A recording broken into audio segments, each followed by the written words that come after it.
بسم اللہ الرحمن الرحیم۔ السلام علیکم ورحمۃ اللہ وبرکاتہ۔ محترم ناظرین، جمعرات کو مباشرت یعنی ہم بستری کرنے والے لوگ رسول اللہ صلی اللہ علیہ وسلم کا فرمان مبارک سن لیں۔ جو لوگ جمعرات کو مباشرت نہیں کرتے ان کے لیے رسول اللہ صلی اللہ علیہ وسلم کا کیا فرمان ہے وہ بھی سن لیں۔ جمعرات کو مباشرت کرنے کے کیا فائدے ہیں، جمعرات کو مباشرت نہ کرنے کے کیا نقصانات ہیں، جمعرات اور جمعہ کو مباشرت کرنا کیوں ضروری ہے اور اس کا کیا ثواب ہے، احادیث کی روشنی میں اس کا کیا ثواب ہے، مباشرت کرنے کا سنت طریقہ کیا ہے اور کون سے وقت میں مباشرت کرنی چاہیے، بیوی کے ساتھ مباشرت کے غرض سے سونا کیسا ہے اور بیوی کے ساتھ مباشرت کرنے کے بغیر سونا کیسا ہے، یہ تمام باتیں انشاءاللہ تعالی اس ویڈیو میں آپ لوگوں کو بتائی جائیں گی۔ محترم ناظرین، شوہر کو مباشرت کرنے کے لیے مناسب وقت انتخاب کر لینا چاہیے،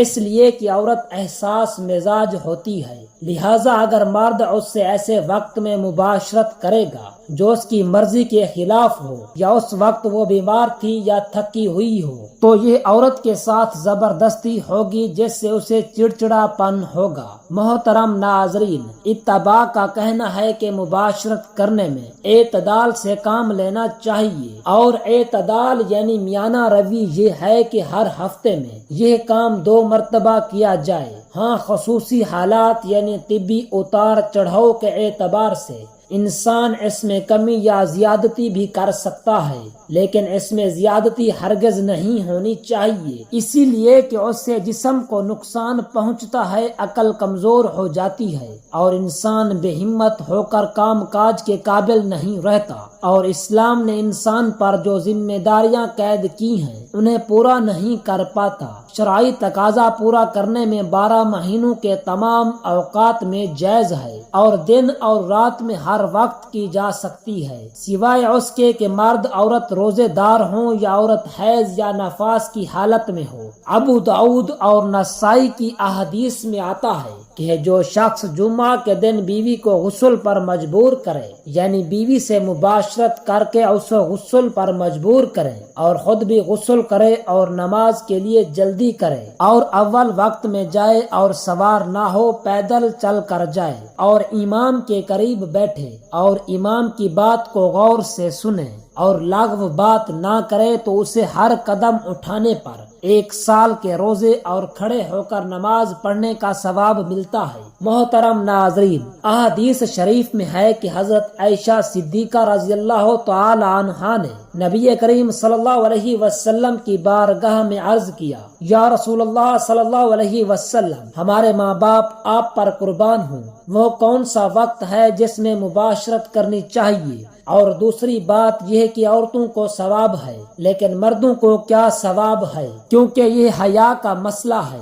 لیکن میں اسلام اور احادیث کی روشنی میں یہ بات واضح کرنا چاہتا ہوں کہ ازدواجی زندگی کیسے گزارنی چاہیے۔ اللہ تعالیٰ کے رسول صلی اللہ علیہ وسلم نے فرمایا، اگر شوہر اپنی بیوی کا ہاتھ پکڑے، اللہ تبارک و تعالیٰ اس کے نامہ اعمال میں ایک نیکی لکھ دیتے ہیں، اور اگر پیار سے شوہر اپنی بیوی کے گلے میں ہاتھ ڈالتا ہے تو اللہ تعالیٰ اس کے نامہ اعمال میں 10 نیکیاں لکھ دیتے ہیں، اور شوہر جب اپنی بیوی سے مباشرت یعنی شرعی تقاضا پورا کرتا ہے تو وہ دنیا سے افضل ہے۔ رسول اللہ صلی اللہ علیہ وسلم نے فرمایا کہ شوہر غسل کرتا ہے تو پانی کا ایک ایک قطرہ جو اس کے جسم سے گرتا ہے اور اس کے بال کو ٹچ کرتا ہے تو اس کے جسم پر جتنے بھی بال ہیں اس بال کے برابر اللہ تبارک و تعالی اسے نیکیاں عطا فرماتے ہیں اور اس کے نامہ اعمال میں نیکیاں لکھتے ہیں، اور اس کے بدن کے بال کے برابر اس کے گناہ معاف کر دیتے ہیں اور اس کے درجات کو بلند فرما دیتے ہیں۔ اس کے بعد اللہ تعالیٰ کے رسول صلی اللہ علیہ وسلم فرماتے ہیں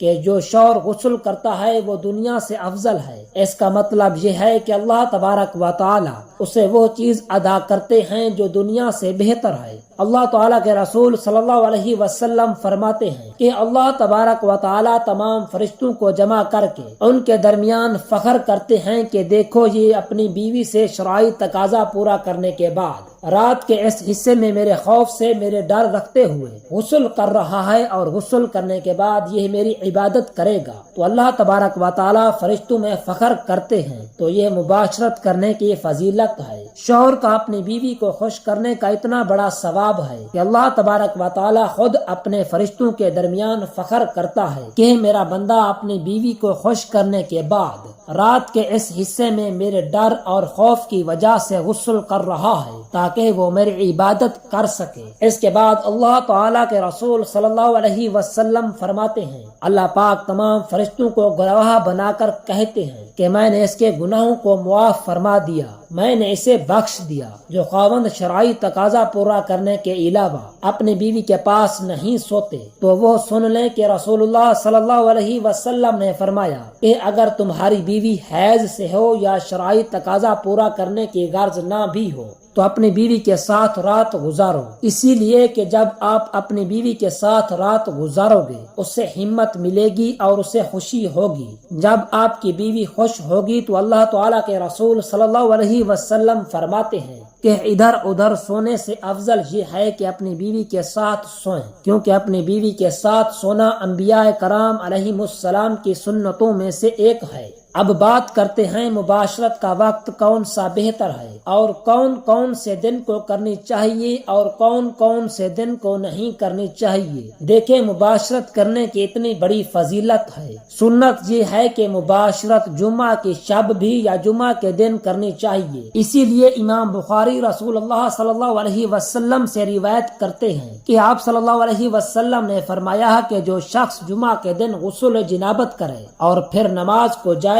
تو وہ ایسا ہے کہ گویا اس نے اونٹ صدقہ کیا، اور جو دوسری گھڑی میں جائے تو اس کو گائے کے برابر صدقے کا ثواب ملتا ہے، اور جو تیسری گھڑی میں جمعہ کے لیے جائے اسے سینگ دار مینڈے کے برابر ثواب ملتا ہے، اور چوتھی گھڑی میں جائے اسے مرغی کے برابر ثواب ملتا ہے، اور پانچویں گھڑی میں جائے اسے انڈے کے برابر ثواب ملتا ہے۔ پھر جب امام خطبے کے لیے آئے تو فرشتے خطبہ اور ذکر سننے کے لیے حاضر ہو جاتے ہیں۔ رسول اللہ صلی اللہ علیہ وسلم فرماتے ہیں، جمعہ کے دن جب انسان اپنی بیوی کے ساتھ ملتا ہے یعنی مباشرت کرتا ہے اور ملنے کے بعد غسل کرتا ہے اور جمعہ کے لیے نماز پڑھنے جاتا ہے تو اللہ تبارک و تعالی اسے بے پناہ نیکیاں عطا فرماتے ہیں۔ اسی لیے جمعرات کی رات شرعی تقاضا پورا کرنے کو افضل کہا گیا ہے کہ کل وہ غسل کر کے جمعہ کی نماز پڑھنے کے لیے جائے گا تو وہ تمام ثواب کا مستحق ہو جائے گا، اسی لیے جمعرات کی رات کو مباشرت کرنا افضل ہے۔ اب بات کرتے ہیں کہ مباشرت رات کے کس حصے میں کی جائے۔ علماء کرام نے تحریر میں فرمایا ہے کہ ہم بستری رات کے تیسرے حصے میں کی جائے۔ جب آپ تیسرے حصے میں مباشرت کر لیں تو اتنا وقت آپ کے پاس ہو